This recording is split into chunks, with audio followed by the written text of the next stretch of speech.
Hey, this is John Horn from Stub Group. We're one of the top premier Google partner digital advertising agencies in the world, and we help businesses dominate Google Ads and make money online. And the million-dollar question when it comes to making money online is, am I making money? How much money am I making? It comes down to tracking and what metrics you use to define that. So I want to talk today about a concept called media efficiency ratio and why this is something that you should be thinking through in your campaigns along with return on ad spend. So return on ad spend has traditionally been one of the primary metrics that businesses look at to gauge how well their ad spend is performing, particularly online. So think of return on ad spend, which is abbreviated as ROAS. Think of it as if I spend $1 in ad spend, how many dollars of revenue do I generate from that dollar in ad spend? If I spend $1 in ad spend and I track back $10 in revenue from that dollar in ad spend, that's a 10x ROAS. Now, that's helpful, but there are some ever-increasing reasons why that's becoming a harder metric to use in and of itself. First of all, it's getting harder to actually physically track back actions on your website to the specific campaign elements that drove them. There's a bunch of reasons for this, things like Apple's changes to allowing people to track across apps, and you've got browsers that are deprecating cookies, cookies being the primary thing historically which enabled websites to know that someone clicked an ad and then took an action on their website. And of course, you've got things like people switching between devices. Anyway, there's lots of different ways there can be gaps in tracking. And that's always been true, but it's getting more prevalent as more privacy-oriented legislation, as well as changes that are being made by the platforms in anticipation of legislation are taking place. So think of it this way. If you have a couple of different ads within a campaign, looking at the return on ad spend for those ads could be very useful to say, you know what, this one has a 2x ROAS, this one has a 10x ROAS. Well, the 10x ROAS ad is probably outperforming the 2x, and you can build upon that, double down on that one, iterate, and so forth. Now let's think about it this way. You have a fully built out Google Ads account. You've got YouTube campaigns that are going after cold audiences and creating brand awareness. Then you have, let's say, Performance Max campaigns that are reaching sort of the middle bottle of the funnel, reaching people who are searching for specific keywords that are relevant to you, even searching for your brand name. Maybe you have search campaigns also that are hyper-focused on people who already are aware about you and are searching for your brand. You're making sure they see your ads, not your competitors' ads. Well, those brand campaigns are probably going to have a way higher return on ad spend than those YouTube campaigns. Because, I mean, come on, with the brand campaigns, you're targeting people who are already primed, ready to convert. They're looking for you right now.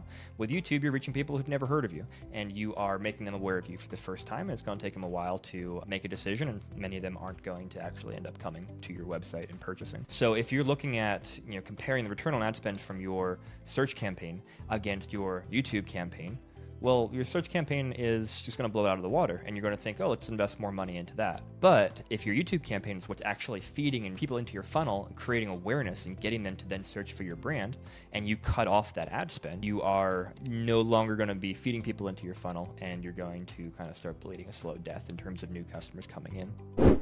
So what is media efficiency ratio, and how does that help with this situation? Well, again, it's a very simple concept to understand. It's when we spend dollars in advertising, we should make more total money as a company. That's just kind of the rule. If you're spending more in ad spend and you're not making more money as a company, then there's a problem. So with media efficiency ratio, you take the total amount of money that you're making, just across the business, across everything. And generally a nuance of that we like to focus on with most of our clients is looking at specifically all the revenue that's from new customers. Now, there are some businesses where you're spending a lot of ad spend to still bring recurring customers back, and in that case, you might want to look across the board at all revenue. But a lot of companies, their ad spend is focused on new customers, and so you want to focus on, all right, how much new revenue are we making? And you look at it across specific time frames. Usually, we're looking at it with our clients on a monthly basis.